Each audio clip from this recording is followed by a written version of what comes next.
This hearing will come to order of the Senate Foreign Relations Committee. Over the last several days, we have seen the women of Iran take to the streets. They have burned their hijabs and cut off their hair in public. They have gathered in squares all over the country, joined by men and women from across Iranian society. They are protesting because last week, Iranian thugs who call themselves the morality police beat a 22-year-old woman to death for not properly wearing her hijab.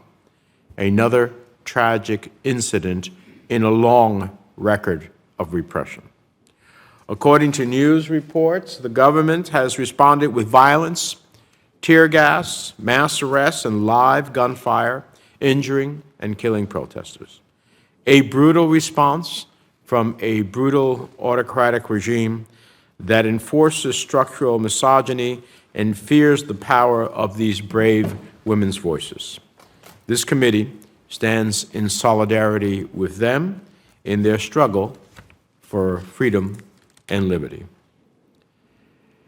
And so, Ms. Hakim, is that the right pronunciation? Hakian? Hakakian. Hakakian. Ms. Hakakian, Ms. Ilham, and Ms. Paya, thank you for coming before our committee today to tell us your stories and talk about the incredible efforts that women are leading across the world against authoritarian regimes. Every year for the last 16 years, more countries have moved away from democracy than towards it, according to the Freedom House Index. Many commentators like to say that globally democracy is backsliding, that autocrats have the upper hand and the champions of democracy are on their back foot. I believe they are wrong. Wrong because you and women like you across the globe are prepared to defend the universal values of liberty and human dignity. Now, as you know too well, the threat from rulers like those in Tehran, like Vladimir Putin, like Xi Jinping, and other autocrats is not only dangerous, it can be deadly. These men repress their citizens with brute force, imprisoning activists and average citizens alike.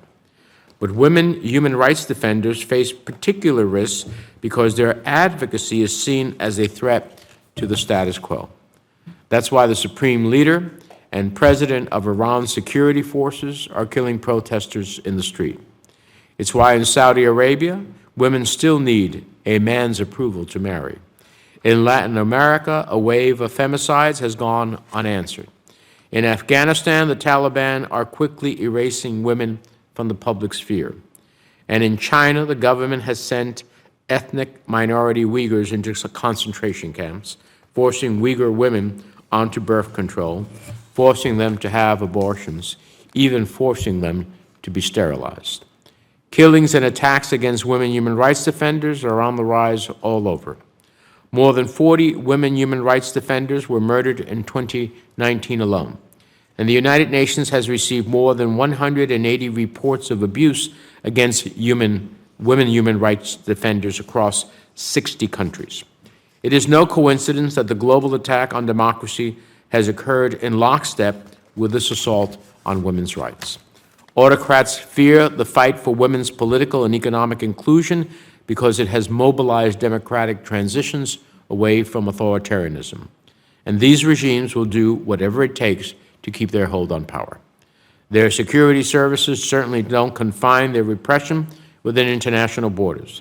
They harass, surveil, kidnap, and even kill women who live in diaspora communities abroad, sometimes even here in the United States, as some of our witnesses know firsthand. It is the duty of those of us fighting for democracy to support and defend the women who are on the front lines of this struggle. That's why I've authored bipartisan legislation like the Sanctioning Supporters of Slave Labor Act, which would expand sanctions on those committing human rights abuses against the Uyghur population, because too often attacks against women are attacks against democracy, and we must hold the perpetrators accountable. But we all have to do more. International institutions need to do more. The United States needs to do more. Congress needs to do more. And I hope our witnesses today can tell us where the U.S. and the Biden administration could be doing more. What are we missing when we try to address this critical challenge? How can we best support women who are taking the lead in countering authoritarian regimes? And finally, I want to express my deep respect for the witnesses here today. Ms. Payá was a great admirer of your father's courage in the face of a brutal Cuban regime. And while it has been 10 years since his murder, know that we stand with you, fighting for transparency and accountability for those who killed him and tried to cover it up. Just as we stand with Ms. Ilham and Ms. Hakian in your fight for freedom and justice.